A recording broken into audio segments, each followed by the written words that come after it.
This is my audience.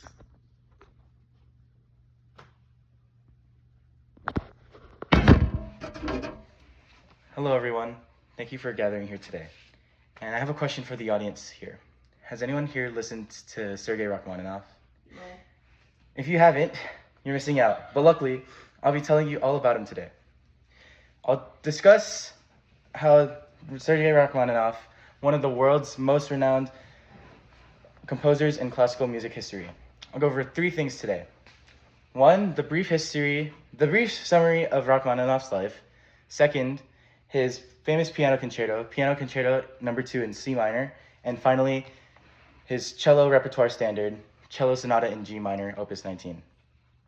I hope you're ready for a great speech about one of the greatest composers to ever live. So, to start from the beginning, Sergei Rachmaninoff was born in Semyonovo, Russia, April 1st, 1873. He started to play piano at the young age of 4 years old. That's crazy. Although Russians, when it comes to music, they go above and beyond. And he went through a financial struggle at the age of 9, which affected his family and made them move to St. Petersburg. From there, he took lessons at the conservatory. In 1885, Rachmaninoff's cousin took him all the way to Moscow, Russia, for further advancements. He graduated from high school in 1892, and 5 years later, he composed a symphony. This would actually be one of the reasons why he would become depressed. The conductor and composer, Alexander Glazunov, was drunk on the premiere of the symphony, and this would ruin his experience of a world premiere for this concert. And a fun fact, he actually tried to burn this piece because of how bad it was. It was just a memory he didn't want to remember, although it was lucky enough to be saved. I know I gave a speech earlier about an embarrassing moment. That was one of the prompts, but this definitely has to be a really embarrassing moment.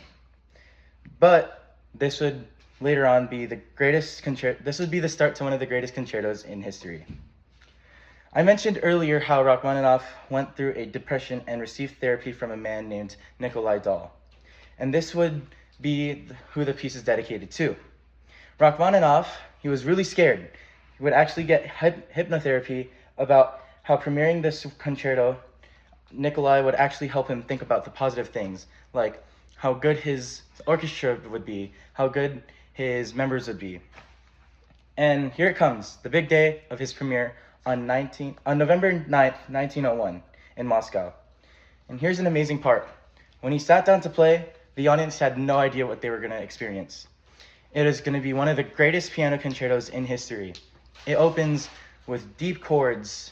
They're so heavy, and it's just, what a way to open a concert.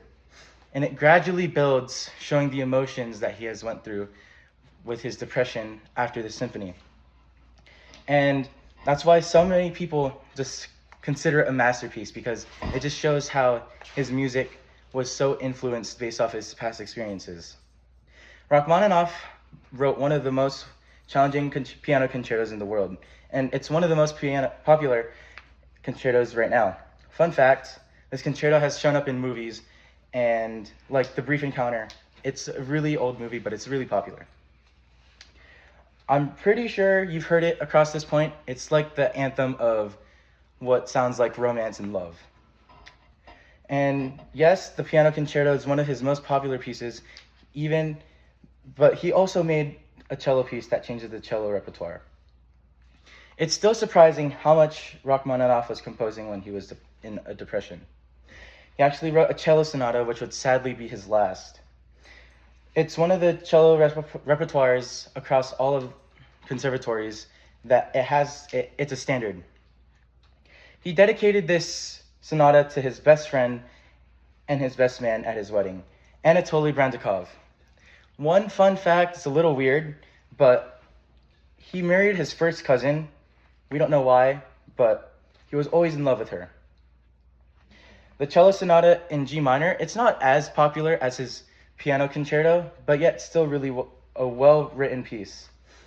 Its passage and its technical demanding passages are it just represents how music can be for people. The sonata has pushed boundaries of what people thought the cello could do. And it's still studied. It's still performed around the world today. Also, if you guys want to check it out, I played it on my YouTube channel. Check it out. And yeah, what a journey. And the rest is history as far as it goes. Rachmaninoff was definitely the definition of, if my words don't speak, let my music speak for me. The importance of this composer is significant. I talked about how well this composer has changed the classical world. But we have to keep in mind that we all will experience someone like Rachmaninoff in our life. We looked at a man who faced failures and depressions, but he still kept going. He has touched many hearts and has connected with people through music. And this is the significance of Sergei Rachmaninoff. Thank you for listening to my speech.